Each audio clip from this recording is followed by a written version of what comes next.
আসসালামু আলাইকুম সবাইকে আবার। তো আবার তাহলে আমরা এখন পার্ট 3 তে চলে আসছি। এখন তাহলে থ্যাংক ইউ না ভাইয়া, চলো আমরা কি বলবো এটাকে, you are very very welcome to our part 3। Very important topic for our CQ part actually, দ্রাব্যতা। খুবই গুরুত্বপূর্ণ একটা অংশ। এবং বলতে পারো তুমি তোমার রসায়নের প্রথম চ্যাপ্টারের পরে পরের চ্যাপ্টারে প্রথম ম্যাথমেটিক্যাল পার্ট থেকে শুরু করে প্রথম কনসেপচুয়াল প্লাস ম্যাথ জিনিসপত্রগুলো এখানে বুঝতে শুরু করো বা বুঝতে শেখো। ওকে, সো চলো দ্রাব্যতা জিনিসটা আসলে কি ফার্স্ট অফ অল বুঝতে হবে। একটা একটা দ্রবণ যখন তৈরি হয়, দ্রবণ মানে ধরো, আমি যদি একেবারে প্রথম শুরুর কথা বলি তাহলে জিনিসটা হয় হচ্ছে মিশ্রণ দিয়ে শুরু। মিশ্রণ মানে কি বোঝানো হয়, আমি ইচ্ছা মতন জিনিস, মানে ইচ্ছা মতন একজনকে আরেকজনের সাথে মিক্স করে দিলাম ইচ্ছা মতো, কোনো কিছু মেজার করে না, কোনো কিছু চিন্তা ভাবনা করে না যে আদৌ সে তার সাথে পছন্দ কিনা মিশতে, যে কোনো মানে লিটারেলি কোনো মেজারমেন্ট ছাড়া আমি ইচ্ছা মতন এর সাথে ওকে যুক্ত করে করে দিলাম, তাহলে সেটা হয়ে যায় হচ্ছে আসলে মিশ্রণ। মিশ্রণ জিনিসটাতে যেই বৈশিষ্ট্যগুলো আসে না, যে বৈশিষ্ট্যগুলো আসলে সেই মিশ্রণটাকে আমরা দ্রবণ বলবো, সেটা হচ্ছে প্রথমত যার মধ্যে আমরা মিক্স করতে চাচ্ছি, মানে দুইটাকেই সমান নিই না আমরা সাধারণত। সমান নিতে পারি, গড় পুরো বানাইতে গেলে একেবারে পুরো একটা মানে শঙ্কর বানাইতে গেলে নিতে পারি, নিতে পারবো না এমন না। বা ধরো যেটা বেশি নিচ্ছি মেইনলি তার মধ্যে আমরা যেটা অল্প নিচ্ছি সেটাকে মিক্স করতে চাচ্ছি, এটা হচ্ছে বেসিক কনসেপ্ট। তো যার মধ্যে মিক্স করতে চাচ্ছি, তো যার মধ্যে মিক্স হচ্ছে সে সেটার ভিতরে মিক্সড হতে পছন্দনীয় কিনা বা মিক্সড হয় কিনা, ফার্স্ট অফ অল এটা হচ্ছে প্রথম টার্গেট। দ্বিতীয় কথা হচ্ছে মিক্সড হওয়ার পরে সর্বস্তরে সমান, সর্বস্তরে সমানভাবে সেটা মিক্সড হয়েছে কিনা। যদি সর্বস্তরে সমানভাবে মিক্সড না হয় তাহলে সেটাকে আমরা দ্রবণ বলবো না, সেটাকে বলবো মিশ্রণ। আমাদের যেহেতু পড়তে হবে দ্রাব্যতা, আমি এখানে তোমাকে সাসপেনশন, কলওয়েড, দ্রবণ, হ্যানত্যান এগুলোতে কিচ্ছু যাবো না, এগুলো নিয়ে পড়াইলে আলহামদুলিল্লাহ এটার উপরে একটা ক্লাস কমপ্লিট করে দেওয়া যেতে পারে। এটা নিয়ে ওই যাই হোক, আমি একজন টিচারের নাম বলতাম কিন্তু আমি নাম বলবো না এখন, ওনার মতোই বলতে হয় যে এটা তুমি পরবর্তী শ্রেণীতে এসে জানবা, পরবর্তী শ্রেণীতে বলতে তুমি ভার্সিটিতে এসে জানবা এই জিনিসটা, যে মানে এই সাসপেনশন, কলওয়েড, তারপর হচ্ছে দ্রবণ, হ্যানত্যান, কখন কোনটা কাকে বলবো, হ্যানত্যান এই সকল জিনিসপত্র ইনশাল্লাহ জানবা। আসলে আমি কিন্তু মিথ্যা বলতেছি না, জানবা, ফার্স্ট ইয়ারেই জানতে হবে তোমাকে। তো এখন আমরা দ্রবণে আছি, দ্রবণেই থাকি, তাহলে দ্রবণে প্রথমত দুইটা ক্যারেক্টারিস্টিক। ফার্স্ট অফ অল যে যার ভিতরে মিক্স করতে চাইবো, ধরুন আমরা 50-50 নেই নাই, একটু কম একটু বেশি নিয়েছি, যাকে বেশি নিয়েছি তাকে বলছি আমরা দ্রাবক, যার ভিতরে মিক্স করতে চাচ্ছি। আর যাকে মিক্স করতে চাচ্ছি সে হচ্ছে আমাদের দ্রব, সে হচ্ছে আমাদের কি, দ্রব। এই দুটো কথা ফিক্সড, আশা করি ফিক্সড, কোনো প্রবলেম নাই। এখন আম, তো আমরা যার মধ্যে যাকে মিক্স করতে চাচ্ছি সে যেন তার ভিতরে দ্রবীভূত হতে চায়, ফার্স্ট অফ অল এটা আমরা ফার্স্টে দেখবো, এটা অবশ্যই আমরা দেখবো। এবং সেকেন্ডে যে জিনিসটা দেখবো সেটা হলো যে মিক্স করার পরে সমান, মানে সব স্তরে, উপরে ধরো, মধ্যে ধরো বা নিচে ধরো, সব জায়গাতে সমান ঘনমাত্রাটা থাকবে, কোথাও কম কোথাও বেশি থাকা যাবে না, তাহলে সেই জিনিসটাকে আমরা বলবো হচ্ছে কি, দ্রবণ। সো দ্রবণ হওয়ার জন্য যে দুইটা ক্যারেক্টার বুঝাই গেছে, তো আমি কিন্তু এখানে লিখলাম বলতে লিখে দিই অবশ্যই, চাচ্ছিলাম না লিখতে, একটু খাটাখাটনি কম করতে, তো তোমরা কি বলবো আর, ঠিক আছে, ওকে আসো লিখে দিই। আচ্ছা, তো প্রথমত যে দ্রাবকে দ্রব, দ্রবীভূত হতে হবে, এটা হচ্ছে প্রথম ক্রাইটেরিয়া। এবং দ্বিতীয় ক্রাইটেরিয়া যেটা, সেটা হচ্ছে যে সর্বস্তরে সমান থাকবে, সর্বস্তরে সমান থাকবে, এটা হচ্ছে সেকেন্ড ক্রাইটেরিয়া। এই দুইটা ওকে, ডান, ঠিক আছে। সো আমাদের সার্বজনীন দ্রাবক, পোলাদ দ্রাবক, যত যাই বলো না কেন, সেটা হচ্ছে আমার তোমার সকলের পছন্দ হচ্ছে ভাই পানি। এই পানির ভিতরে তুমি যদি সোডিয়াম ক্লোরাইড দ্রবণ দ্রবীভূত করো তাও ওকে, এখানে যদি তুমি চিনি দাও C6H12O6 তাও ওকে, এই কিন্তু দ্রবীভূত করতে পারে, এই ঘটনাগুলো ঘটে। আমরা এখানে আয়নিত বা এই সকল চিন্তা ভাবনা করছি না, দ্রবীভূত। ওকে, এখন কতটুকু দ্রবীভূত হতে পারে, আমি 100 গ্রাম আমার কাছে পানি আছে ধরে নাও, আমি কি এখানে 5 গ্রাম সোডিয়াম ক্লোরাইড বা 5 গ্রাম লবণ দ্রবীভূত করতে পারবো? পারবো। 40 গ্রাম পারবো? পারবো না। কেন? 100 গ্রাম পানিতে 40 গ্রাম দ্রবীভূত হবে না। একটা নির্দিষ্ট তাপমাত্রায়, ভালো করে বলতেছি শোনো, একটা নির্দিষ্ট তাপমাত্রায় একটা নির্দিষ্ট পরিমাণ দ্রাবকের বা পানির একটা নির্দিষ্ট পরিমাণ দ্রব ধারণ ক্ষমতা থাকে, এটাকে বলি আমি তার দ্রাব্যতা। বুঝছো আমার কথা? এটা কিন্তু একেবারে ওই যে পাহলবি ভাইয়ের মতো বলে দিলাম আমি, ঠিক আছে? আচ্ছা, মানে আমি তোমাকে একবারে স্ট্যান্ডার্ডটা শেখাচ্ছি, ওনার টেকনিকটা হচ্ছে এরকম, এগুলা একেবারে খুবই বেসিক, খুবই সময়ে শেখানো হয়, মানে একেবারে প্রাচীনকালে ধরে নাও। তাহলে আমরা কি বললাম, একটা নির্দিষ্ট তাপমাত্রায়, নির্দিষ্ট তাপমাত্রায়, এই কনসেপ্টটা নাও ভাই, আমি ওগুলাতে টান দিব, সমস্যা নাই, ওগুলাতে তোমাকে খুব বেশি সময় নেওয়াবো না। একটা নির্দিষ্ট তাপমাত্রায় নির্দিষ্ট দ্রাবকের, নির্দিষ্ট পরিমাণ দ্রাবকের যে দ্রব ধারণ ক্ষমতা, দ্রব ধারণ ক্ষমতা বা দ্রবীভূত করার ক্ষমতা, একই কথা, দ্রব ধারণ ক্ষমতা, সেটাই দ্রাব্যতা। এবং দ্রাব্যতা প্রকাশের যেটা আদি রীতি, সেটা হচ্ছে ভাইয়া গ্রাম পার 100 গ্রাম, আদি রীতি। আর একটা রীতি আছে গ্রাম পার লিটার, আর একটা রীতি আছে মোল পার লিটার। মোল পার লিটার হয়ে গেলেই সেটাকে দ্রাব্যতার সাথে সাথে আমরা বলতে পারি কনসেন্ট্রেশন। কনসেন্ট্রেশন সেটা আবার লাগবে কখন, যখন আমার দ্রাব্যতার গুণফল আমরা বের করব, ওটা আর একটা কাহিনী, যাব ওখানেই যাব, ওটাই দরকার আসলে। আচ্ছা, সো আদি রীতিটা হচ্ছে এইটা গ্রাম পার 100 গ্রাম। এটা মানে বোঝাচ্ছে কি যে কোনো একটা নির্দিষ্ট তাপমাত্রায়, ধরো 25 ডিগ্রি সেলসিয়াস তাপমাত্রায় 100 গ্রাম দ্রাবক আমি পানিকে ধরে নিলাম, 100 গ্রাম দ্রাবকের যতটুকু দ্রব ধারণ ক্ষমতা, তার মানে সোডিয়াম ক্লোরাইডের দ্রাব্যতা 36 গ্রাম পার 100 গ্রাম বলতে বোঝায়, যে জিনিসটা বোঝায় সেটা হচ্ছে 100 গ্রাম পানি কত ডিগ্রি সেলসিয়াস তাপমাত্রায়, 25 ডিগ্রি সেলসিয়াস বা একটা নির্দিষ্ট তাপমাত্রায় 25 ডিগ্রি সেলসিয়াস তাপমাত্রায় 36 গ্রাম লবণ, কত 36 গ্রাম সোডিয়াম ক্লোরাইড দ্রবীভূত করতে পারে, এই হচ্ছে তার কথা হবে। ওকে, এখন যদি এর থেকে কম হয় তাও কি দ্রবীভূত হবে না? অবশ্যই হবে, এর থেকে কম হলেও দ্রবীভূত হবে। যদি 36 গ্রামের থেকে কম থাকে তাহলে বলবো সেটা হচ্ছে অসম্পৃক্ত দ্রবণ, মানে যতটুকু পরিমাণ দ্রব ধারণ করতে পারবে তার থেকে যদি কম থাকে সেটা হবে হচ্ছে অসম্পৃক্ত দ্রবণ। যতটুকু দরকার ততটুকুই আছে, 36 গ্রাম নিতে পারে 36 গ্রামই আছে, সেটা হয়ে যাবে কি ভাই? সম্পৃক্ত দ্রবণ। অতিপৃক্ত দ্রবণ বলে আসলে বাস্তবে কোনো দ্রবণ নাই, কিন্তু কাহিনী হচ্ছে যে সাধারণত দেখা যায় তাপমাত্রা বৃদ্ধির সাথে সাথে ওই সেম পরিমাণ পানিরই দ্রব ধারণ ক্ষমতা বেড়ে যায়। ধরো আমি 25 থেকে 35 ডিগ্রি সেলসিয়াস নিয়ে চলে গেলাম, তখন দেখা যাচ্ছে 41 গ্রাম পার 100 গ্রাম হয়ে গেছে, মানে 100 গ্রাম তখন 41 গ্রামকে দ্রবীভূত করে ধরে রাখতে পারে। ওই 35কে যদি আবার খুবই আস্তে আস্তে আস্তে আস্তে আমরা 25 গ্রামে নিয়ে আসি, তাও দেখা যায় দ্রবণটা থেকে অধক্ষিপ্ত হয়ে যায় না, 41 গ্রামই ধরে থাকে, তখন সেটাকে বলি হচ্ছে আমরা অতিপৃক্ত দ্রবণ।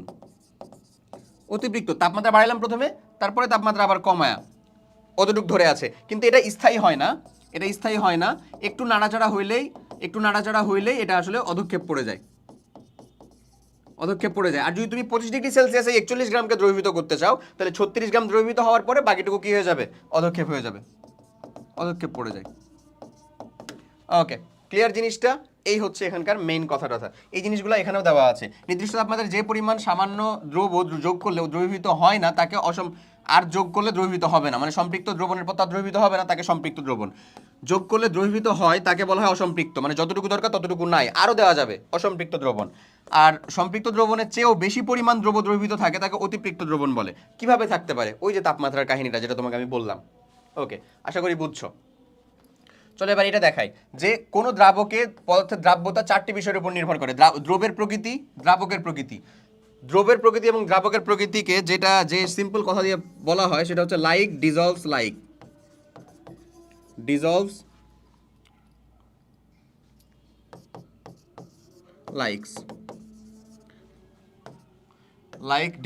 লাইকস, ঠিক আছে?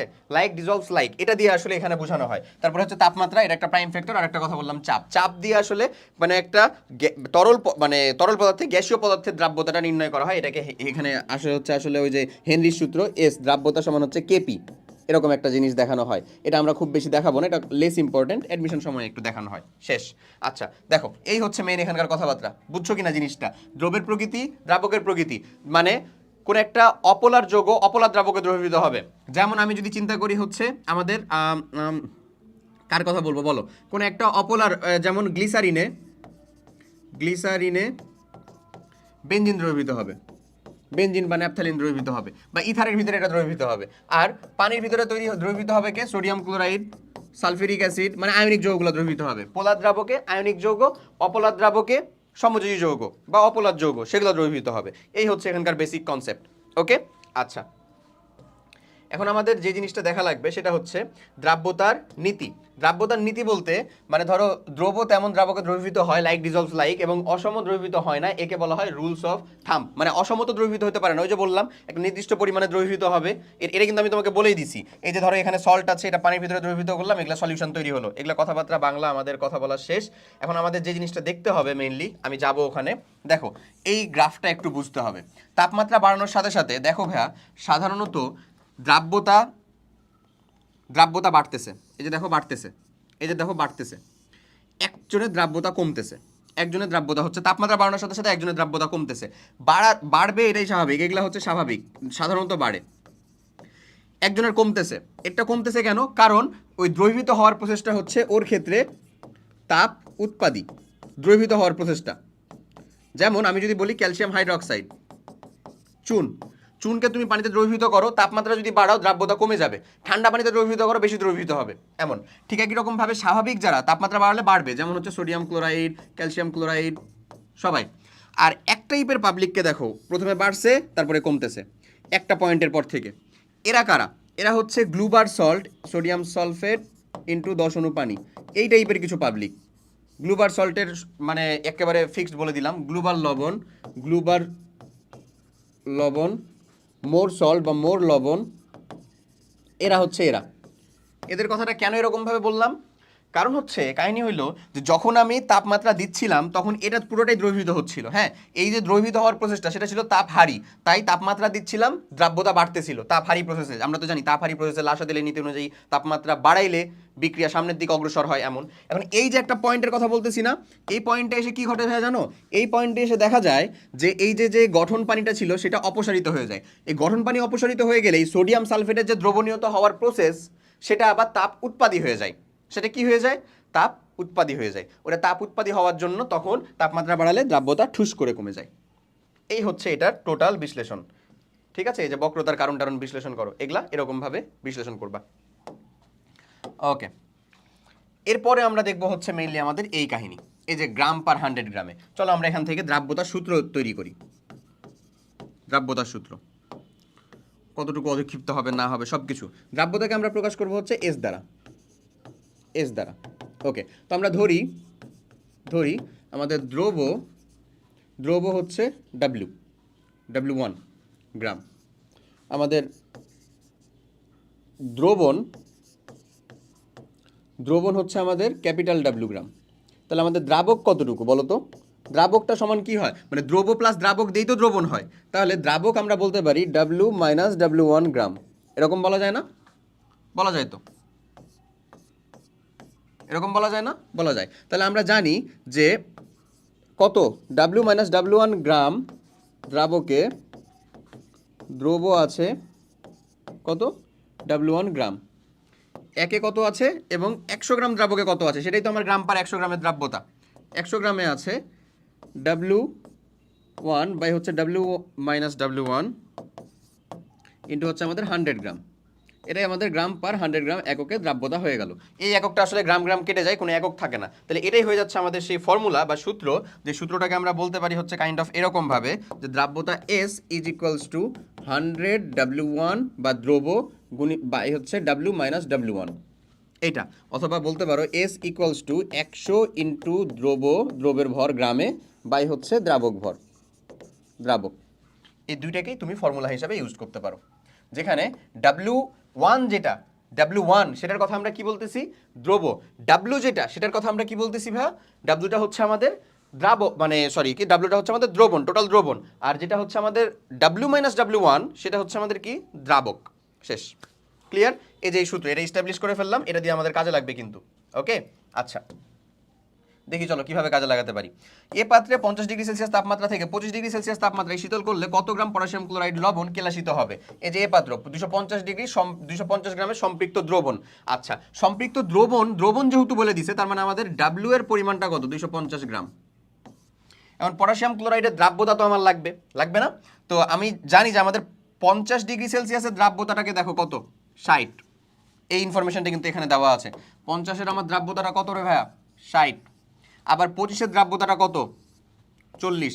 আমি দ্রবণটা বানাইছি কত? 50 ডিগ্রি সেলসিয়াসে না? 50-এ। তাহলে প্রথমে আমার কিন্তু ওখান থেকে আসলে দ্রাবকের পরিমাণ বের করে নেওয়া লাগবে, কারণ আলাদাভাবে তুমি প্রত্যেক জায়গাতে W1 যদি বের করো যে কতটুকু দ্রব্য থাকতেছে দিয়ে মাইনাস করে দাও, তাহলে কিন্তু দ্রাবকের পরিমাণ আলাদা হয়ে যায়। বাট তোমাকে একটা জিনিস বুঝতে হবে, আমি যখন 50 ডিগ্রি সেলসিয়াস তাপমাত্রায় দ্রবণটা বানাইলাম তখন কিন্তু আমাদের দ্রাবকের পরিমাণটা ফিক্সড হয়ে গেছে না?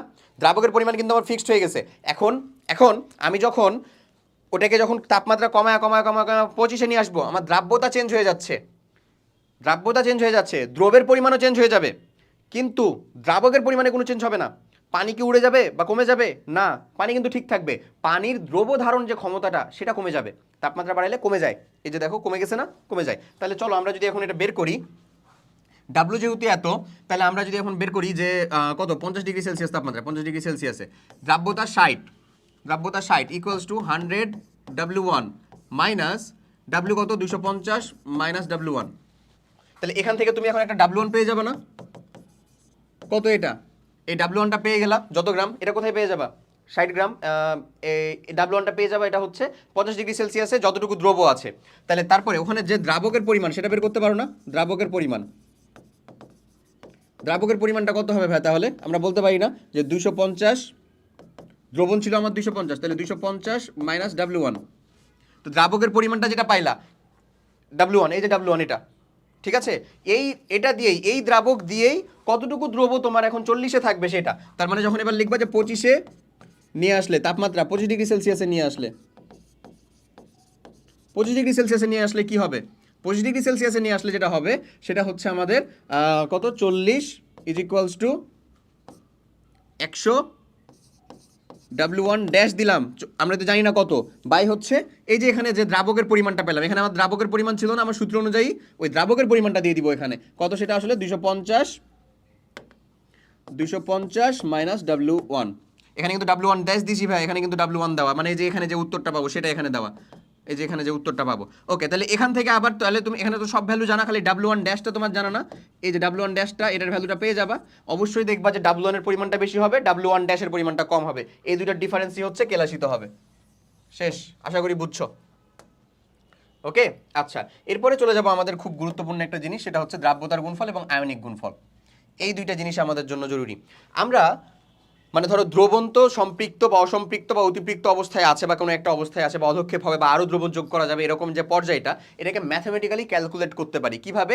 দ্রাব্যতার গুণফল দিয়ে। দ্রাব্যতার গুণফল দিতে হলে অবশ্যই যৌগগুলোকে আয়নিত হইতে হবে, মাস্ট বি।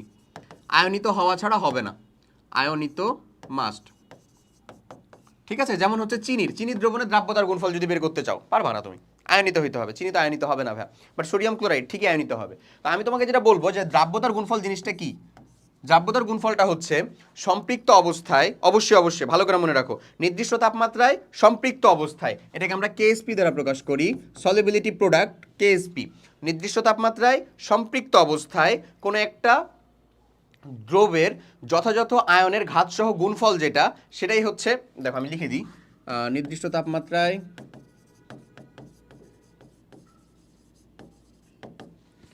তাপমাত্রায় কোনো যৌগের যথাযথ ঘাতসহ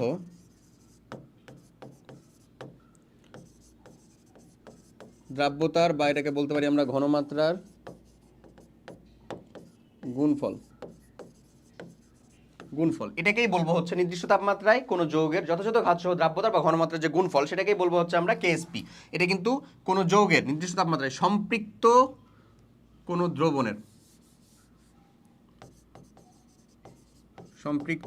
দ্রবণটা কি হইতে হবে? সম্পৃক্ত মাস্ট। আর অন্য যে কোনো অবস্থায় অতিপৃক্ত হতে পারে বা অসম্পৃক্ত হতে পারে, তখনই এই ঘটনাটাকেই বলবো হচ্ছে, যথাযথ ঘাতসহ গুণফলটাকেই বলবো হচ্ছে আয়নিক গুণফল, ওটাকে বলবো কেআইপি, সম্পৃক্ত না এরকম একটা দ্রবণের ক্ষেত্রে। এখন কেএসপি জিনিসটা কি হয় আমি তোমাকে বলি, এই যে একটা যৌগ সিম্পল AXBY টাইপের যে যৌগটা আছে, এটা কিন্তু আয়নিত হবে হচ্ছে ভাই কাইন্ড অফ এরকমভাবে, কাইন্ড অফ না, এরকমভাবে আয়নিত হবে। এটা যদি আয়নিত হয় তাহলে এরকমভাবে আয়নিত হবে যে XA⁴ প্লাস YBX মাইনাস, এই টাইপের। ঠিক আছে, এখন মনে করো না এটা দ্রাব্যতা হচ্ছে ভাইয়া তোমার S, মনে করো না এই দ্রাব্যতাটা হচ্ছে তোমার S, তাহলে এখানে যেটা দ্রবীভূত হবে সেটা হচ্ছে X ইন্টু S, এখানে যেটা হবে সেটা হবে হচ্ছে ভাই Y ইন্টু S, দ্রাব্যতাটা হচ্ছে S, এবং এই Sটা মাস্ট বি আমাদের হইতে হবে ঘনমাত্রা, মানে গ্রাম পার 100 গ্রাম থাকা যাবে না, গ্রাম পার লিটারও থাকা যাবে না, এটা must be mole per litre হইতে হবে, ওকে, মাস্ট বি। তাহলে এখন এটার যদি আমি কেএসপি এর মানের কথা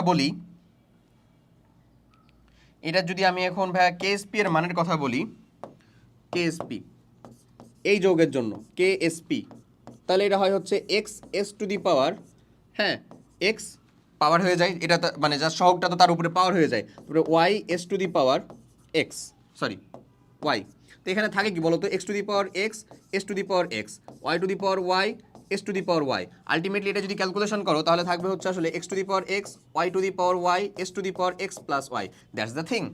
এটাই হচ্ছে আমাদের জিনিস। তাই আমরা ডিরেক্ট যদি এখানে লিখি তাহলে এটাকে এরকমভাবে লিখতে পারি হ্যাঁ, যে কেএসপি এর মানটা থাকে হচ্ছে x to the power x, y to the power y, a to the power a না এস, বা আমাদের s to the power x plus y. এই জিনিসটাই থেকে যায় হচ্ছে আমাদের সঠিক উত্তর। এটা হচ্ছে আমাদের দ্রাব্যতার গুণফল। ক্লিয়ার? ডান ডান। এখন এটা হচ্ছে এ এক্স বিওয়াই টাইপের যৌগ। এখন যদি আমি তোমাকে বলি আমাদের আমি একটা যৌগের কথা বলি, ধরে নাও ফেরিক ক্লোরাইড FeCl3, তাহলে এটা কত হবে? বা AB2 টাইপের যৌগ, AB2 টাইপের যৌগ, এটা কত হবে? তাহলে এটা কত হবে বলো তো? এই যে 1 two the power 1, 2 two the power 2, s two the power 1 plus 2, এরকম। এটা কত হবে? 1 two the power 1, 3 two the power 3, s two the power 1 plus 3। আমি যদি বলি হচ্ছে Al2O3, তাহলে এটা এটা কত হবে বলো তো ভাইয়া? এটা এমন হবে না 2 two the power 2, 3 two the power 3, s two the power 2 plus 3। এগুলো হচ্ছে আদর্শ মান। কি মান? আদর্শ মান। ক্লিয়ার? এগুলো হচ্ছে আমাদের আদর্শ মান। আয়নিক গুণফলটাও আমরা এরকম ভাবে বের করব। আয়নিক গুণফলটা আয়নের গুণফল দিয়ে বের করব। ধরো আমি তোমাকে বলতেছি ক্যালসিয়াম ফ্রোমাইড, ক্যালসিয়াম ফ্রোমাইড, এটা কিভাবে আয়নিত হবে? ক্যালসিয়াম 2 প্লাস এবং 2 ফ্লোরাইড মাইনাস। এরা যদি আমাকে আয়নিক গুণফল বের করতে বলে, কেআইপি এর মানটা বের করতে বলে, আমাকে দুইটার আলাদা আলাদাভাবে অবশ্যই তার ঘনমাত্রা লাগবে। এই যে দেখো ক্যালসিয়াম 2 প্লাসের ঘনমাত্রা, থার্ড ব্র্যাকেট দিয়ে তো ঘনমাত্রা বুঝায়। তারপরে ফ্লোরাইডের টোটাল ঘনমাত্রার সাথে আমরা যে কাজটা করব সেটা হচ্ছে তার পাওয়ারটাকে, মানে পাওয়ারটা তো মানে সরি সহগটা তো তার পাওয়ার হয়ে যায়, এই কাজ করব। এটা হচ্ছে আয়নিক গুণফল। আর এগুলো হচ্ছে আদর্শ। আদর্শ দ্যাটস ওয়াই এটা কি আমাদের কি গুণফল? সেই জন্যই হয়ে যাচ্ছে এটা আমাদের হলো দ্রাব্যতার গুণফল। সেই জন্য এটা হয়ে যাচ্ছে আমাদের দ্রাব্যতার গুণফল। জিনিসটা বুঝা গেছে তো? ওকে। এবার যদি আমি তোমাকে এটা দেখাই, AX2 টাইপের দ্রাব্যতা S হলে এর দ্রাব্যতার গুণফল কত? AX2 মানে 1 two the power 1, 1 two the power 1, 2 two the power 2, S 1 plus 2, এরকম। তার মানে কত ভাই? 4S কিউব না? 4S cube, 4S cube. শেষ? দেখছো 4S কিউব মিলবে, মিলতে হবে। আচ্ছা, এরপরে একটা যৌগ দেখো, এই যৌগটা দ্রাব্যতা এত হলে গুণফল কত হবে? দেখো এই যৌগটা বুঝতে হবে। এখানে সিলভারটা হচ্ছে একটা ধাতু, আর ক্রোমেট এই যে CrO4, এটা এটা যৌগ, এটা যৌগমূলক হচ্ছে 2, মানে হচ্ছে এটা এরকম। তার মানে এটা হচ্ছে আসলে A2B টাইপের যৌগ। ধরে নাও A2B টাইপের যৌগ, মানে 2 two the power 2, 1 two the power 1, s two the power 2 plus 1, মানে আসলে আলটিমেটলি কত? 4S cube. এখানেও তাহলে কত হচ্ছে আমাদের? 4S cube, 4S cube. বুঝছো জিনিসটা? এগুলো কিন্তু আমাদেরকে বুঝতে হয়। তো আমরা একেবারে মানে একেবারে না, কাইন্ড অফ শেষের দিকে আছি। দেখো আমি তোমাকে এটা বুঝাই।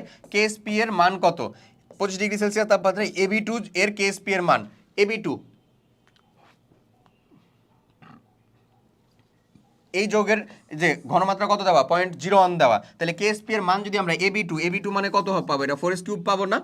4 ইন্টু এস, এস এর মানটা কত? 0.001, তার উপরে কিউব। এটার ভ্যালু বের করবা, যেটা আসবে সেটাই হচ্ছে আমাদের এখানকার সঠিক উত্তর। AB2 এর কেএসপি এর মান কত? শেষ। বুঝছো? আমি তোমাকে এখানে একটা জিনিস দেখাই, এই জিনিসটা আমাদের লাগবে। হ্যাঁ, সেটা হইলো বুঝাইতেছি কেএসপি আর কেআইপি এর মান।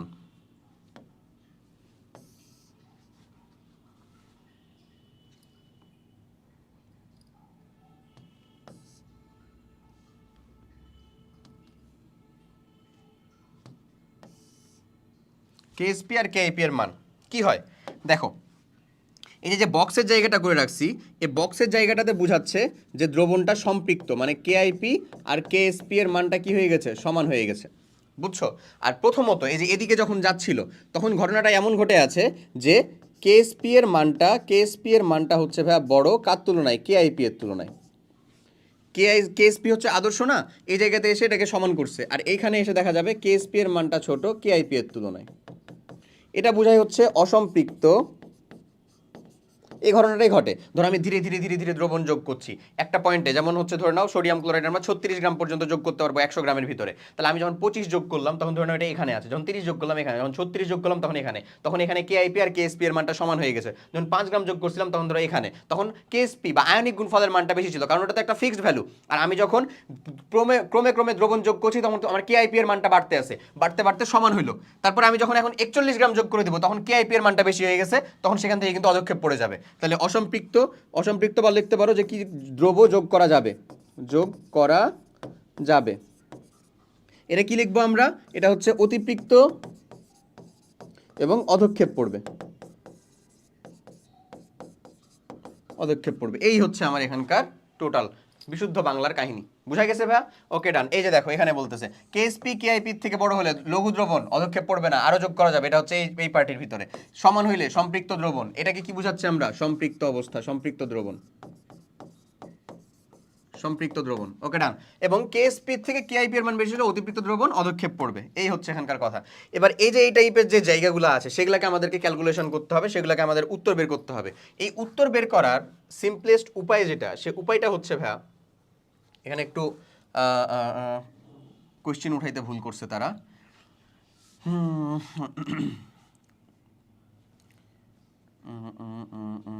এটা 2 হবে, ধরো 2 না হলে তো এটা মিলবেই না কখনো। ওকে শোনো, যে ঘটনাটা তোমাদেরকে করতে হবে বা বলতে হবে, এখানে দেখো উদ্দীপকের পাত্র 2 এর মিশ্রিত দ্রবণের B3 এর আয়নের ঘনমাত্রা, B3 মাইনাস যে আয়ন সেটার ঘনমাত্রা বের করতে হবে। সো এটার যে ঘনমাত্রা এটা বের করবো, এটা খুব সহজ। কেএসপি এর মানটা দেওয়া আছে না, AI2 এর কেএসপি এর মান দেওয়া আছে। পাত্র 1 এবং পাত্র 2 এর মিশ্রিত দ্রবণে B3 এর ঘনমাত্রা বের করব। এই ঘনমাত্রা বের করার যে উপায়টা, সে উপায়টা হচ্ছে লঘুকরণ সূত্র। লঘুকরণ সূত্র, লঘুকরণ সূত্র বুঝায় যে আমার নতুন কিছু যোগ বা বিয়োগ হচ্ছে না, কিন্তু আমাদের আয়নিক মানে এই কি বলে যে আমাদের যে ঘনমাত্রা, সে ঘনমাত্রার পরিমাণটা কম বেশি হয়ে যায়। কিসের জন্য? নতুন পরিমাণে ভলিউম বা আয়তন যুক্ত হওয়ার জন্য, আয়তন পরিবর্তন হয়ে যাওয়ার জন্য। সেটা হবে হচ্ছে S1V1, সবসময় মাথায় রাখবা S1V1 is equals to S2V2, এই জিনিসটাই হবে। হ্যাঁ, S2টা হচ্ছে পরিবর্তিত ঘনমাত্রা, V2টা হচ্ছে পরিবর্তিত আয়ন মানে পরিবর্তিত আয়তন, S1টা হচ্ছে আয়কার অবস্থা, আয়কার ঘনমাত্রা, আয়কার আয়তন। ধরো B3 এর এখানে B3 মাইনাস যেটা, এটা কত ছিল 10 টু দি পাওয়ার -3, এটাই হয়ে -2 মোলার, এটা হয়ে যাচ্ছে আমাদের S1। V1টা কত যখন আমি মিক্স করিনি, আচ্ছা এটা 6 × 10 টু দি পাওয়ার -2, হ্যাঁ 6 ইন্টু, এটা উপরে উঠে গেছে আর কি। আচ্ছা তারপরে এটা কত? V1টা 40 ml। এখানে দেখো আমাদের V2টা যখন মানে আমি যখন দুইজনকে মিক্স করে দিলাম, তখন V2টার পরিমাণটা কত হয়ে যাচ্ছে আসলে আমাদের? 40 প্লাস 80 না, সমান কত আমাদের? 120 ml। আর যখন হচ্ছে আমরা এই যে মানে তার S2টা তার কত হবে সেটাই তো আমরা বের করবো এই জায়গাতে। S2টা কত হবে সেটাই বের করবো। তাহলে চলো আমরা যদি একবারই বের করে দিই, দিয়ে তোমাদেরকে দেখাই। 40 × 6 × 10 two the power -2 equals to কত হবে? 120 ইন্টু হচ্ছে 10 টু দি পাওয়ার 120 ইন্টু হচ্ছে S2। এটাই হচ্ছে কিন্তু আমাদের বি এর ঘনমাত্রা মিক্স করার পরে, যেহেতু আয়তনটা পরিবর্তন হয়ে গেছে, নতুন করে কিন্তু বিটি যোগ হয়েছে হয় নাই, আয়তন পরিবর্তিত হয়েছে, তার ঘনমাত্রাটা খালি চেঞ্জ হয়ে যাবে। তো যদি চেঞ্জ হয়ে যায় তাহলে এটা থাকে কত? দেখো তো ভাইয়া, এটা থাকে হচ্ছে ধরো আমরা একটা করে কাটি আসো। যদি এমন থাকে তাহলে এই যে 0 কাটি, এই যে 0 কাটলাম, এই যে 4 মানে 4 না, এই যে এখানে ধরো এটা 2 দিয়ে কাটলাম 6 আর 2 কাটলাম, তারপর এটাকে 2 দিয়ে কাটলাম 2, মানে 2 × 10 টু দি পাওয়ার -2 মোলার। দেখো ঘনমাত্রাটা কি হয়েছে? আরও কমে গেছে। কমে যাওয়াটাই তো স্বাভাবিক। তুমি হচ্ছে আয়তন বাড়ায় দিলা, ঘনমাত্রা কমবে না? কমে গেছে। 6 × 10 টু দি পাওয়ার -2 ছিল আগে, এখন 2 × 10 টু দি পাওয়ার -2 হয়ে গেছে।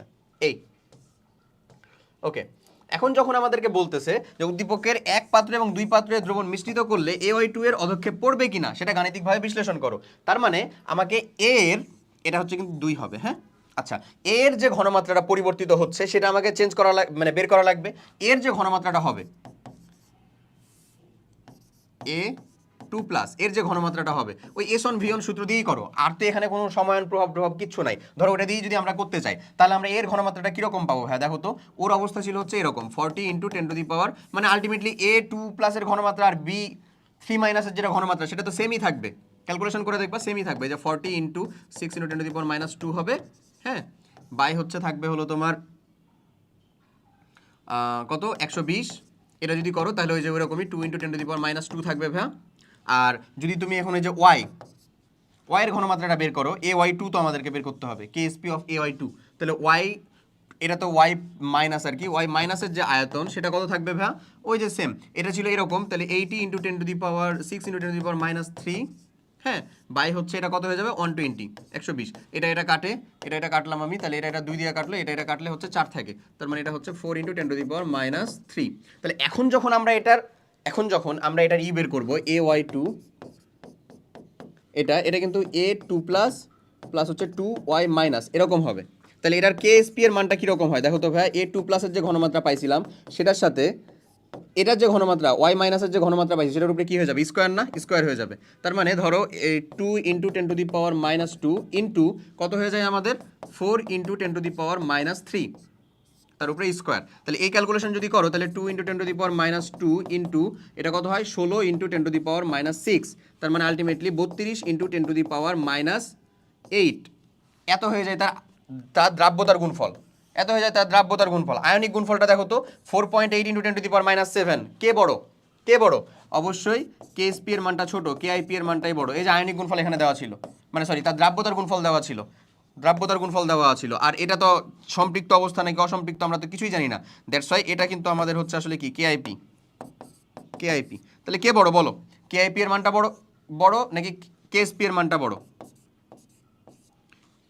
দেখো কেআইপি এর মানটা আসছে, আমরা 10⁻⁷ নিয়ে আসি এটাকে। হ্যাঁ, এটাকে যদি 10⁻⁷ নিয়ে যাই তাহলে আচ্ছা এটা থাকুক এখানে, এটাকে লিখতে পারি 3.2 ইন্টু 10⁻⁷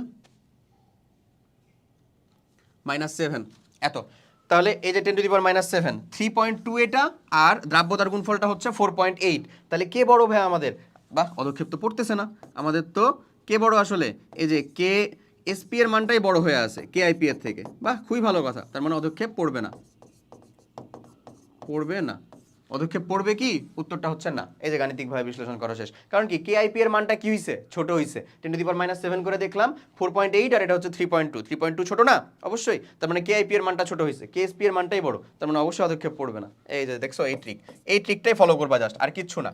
ওকে, সো এইরকম ভাবেই তোমার এখানে যেইগুলো আছে আর কি সেটা কমপ্লিট করবা। আমি এখানে লাস্ট যে টপিকটা পড়া শেষ করব সেটা হচ্ছে সময়ন প্রভাব। Very very important for our, very very important আমাদের কিসের জন্য? ওই এর পড়াশোনার জন্য, অ্যাডমিশন লাইফটার জন্য। এইচএসসিতেও টুকটাক জিনিসপত্র চলে আসতে পারে। এটা খ নাম্বারের একটা অনুধাবন কোশ্চেনে চলে আসতে পারে। গ ঘর অ্যাপ্লিকেশন আসার চান্সেসটা খুব কম, বাট বলা যায় না। স্টিল সময়ন প্রভাব মানে বোঝাচ্ছে একটা সিম্পল জিনিস মাথায় রাখো, যেটা হচ্ছে ধরো H2S একটা কি সবল তড়িৎ বিশ্লেষণ নাকি দুর্বল তড়িৎ বিশ্লেষণ? মানে এটা কি খুব বেশি দ্রবীভূত হতে পারে? উত্তরটা হচ্ছে না। এটা একটা দুর্বল আয়নিক যৌগ, তাই এটা খুব বেশি দ্রবীভূত হয় না। মানে এটা হচ্ছে একটা দুর্বল তড়িৎ বিশ্লেষ্য বলতে পারো, মানে দুর্বলভাবে আয়নিত হবে। আচ্ছা, এখন কাহিনী হচ্ছে এই দুর্বল তড়িৎ বিশ্লেষের যে বিশ্লেষণ ক্ষমতা সেটা আরও কমে যায় যদি আমি ওই একই দ্রবণের ভিতরে HCl-টাকেও যোগ করি। এখানে সমায়ন কে বলো তো ভাই? হাইড্রোজেন। এই একই আয়ন যুক্ত হওয়ার জন্য এটা দ্রবণীয়তাটা আরও কমে যায়। কার? এই যে H2S এর। এটাই হচ্ছে সমায়ন প্রভাব বা কমন আয়ন ইফেক্ট। আমি একটু বিশুদ্ধ বাংলায় বলি এখন। এটা মানে হচ্ছে কোনো একটা দুর্বল তড়িৎ বিশ্লেষের বিয়োজন মাত্রা বা বিশ্লেষণ মাত্রা সমায়ন বা একই আয়ন বিশিষ্ট কোনো একটা সবল তড়িৎ বিশ্লেষের উপস্থিতিতে আরও হ্রাস পায়। কি হ্রাস পায়? ওই দুর্বল তড়িৎ বিশ্লেষের বিয়োজন মাত্রাটা, সেটাকেই বলা হচ্ছে সমায়ন প্রভাব। ওকে, এটা কিন্তু বাড়ায় না, কমায়। যখন দুটি বা ততোধিক আয়নিক যৌগের মধ্যে একটি আয়ন একই বা সাধারণ থাকে, ওই আয়নটির যৌগ সমূহকে সমায়ন বলে। সমায়ন প্রভাবটা কাকে বলে? সকলের ঘনমাত্রা সমায়ন। সমায়ন প্রভাব কাকে বলে? ধরো যাও দেখো সমায়ন প্রভাব কাকে বলে, চলো আমি লিখে দিই। ওরা সমায়ন কি সেটা লিখে রেখেছে। আরে আয়ন এক থাকলেই তো সমায়ন, এটাতে আবার কি বলার আছে? কমন আয়ন ইফেক্ট বা সমায়ন প্রভাব। ভাবি যে একটু কম খাটবো। কমন আয়ন ইফেক্ট, সমায়ন প্রভাবটা কি? কোন একটা দুর্বল তড়িৎ বিশ্লেষ্যের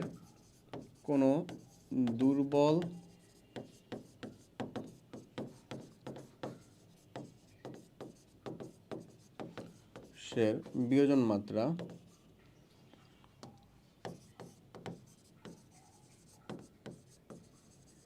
একই আয়ন বিশিষ্ট সবল তড়িৎ বিশ্লেষের উপস্থিতিতে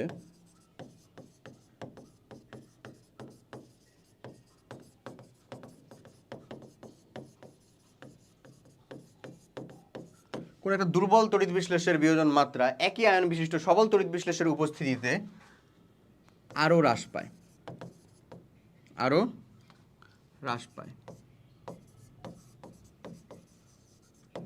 এই ঘটনাকে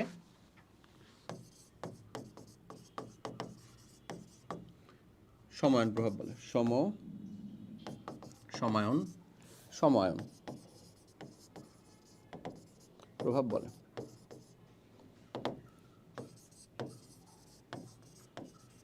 যেমন H2S এর দ্রাব্যতা HCl এর উপস্থিতিতে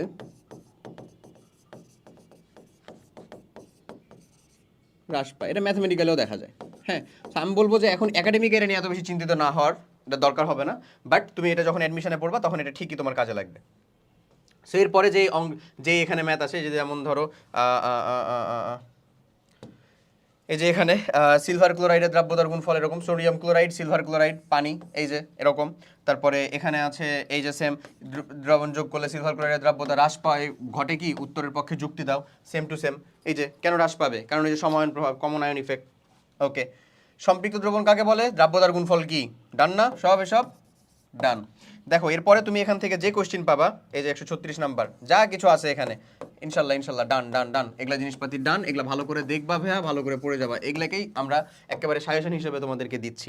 সো দেখো আমরা কিন্তু ডান, আমাদের কিন্তু আমরা যেই চিন্তা করছিলাম যে আমাদের যেই এই অংশটুকু, এই যে দ্রাব্যতার গুণফলের পার্টটুকু থেকে দ্রাব্যতার অংশটুকু, সেটুকু আলহামদুলিল্লাহ ডান, ডান অ্যান্ড ডাস্টেড যাকে বলে, ডান অ্যান্ড ডাস্টেড। লিটারেলি আমি নর্মালি হচ্ছে যে ডান ডান লিখি, তারপরে হচ্ছে যে ওকে সবাই ভালো থাকো এরকমটা লিখি, বাট যেই ফ্লোতে এটাকে কন্টিনিউ করা হলো আলহামদুলিল্লাহ ডান অ্যান্ড ডাস্টেড। তো তোমরা যারা শেষ পর্যন্ত আছো অনেক অনেক থ্যাংক ইউ ভাইয়া তোমাদেরকে।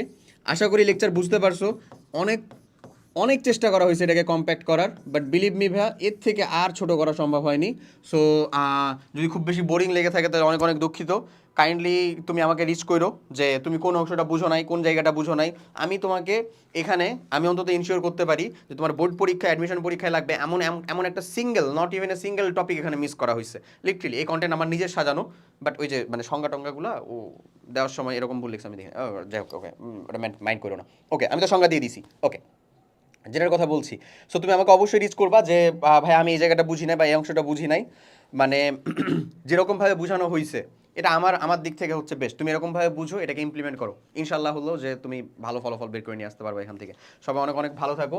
ইনশাল্লাহ পরের লেকচারের ভিতরে দেখা হবে, কততম লেকচারে আমি জানি না, বাট যাই হোক ইনশাল্লাহ দেখা হবে, অবশ্যই দেখা হবে, আর আমাদের বিজয় তো দেখা হবেই। তো সবাই অনেক ভালো থাকো ভাইয়া, আল্লাহ হাফেজ, আসসালামু আলাইকুম।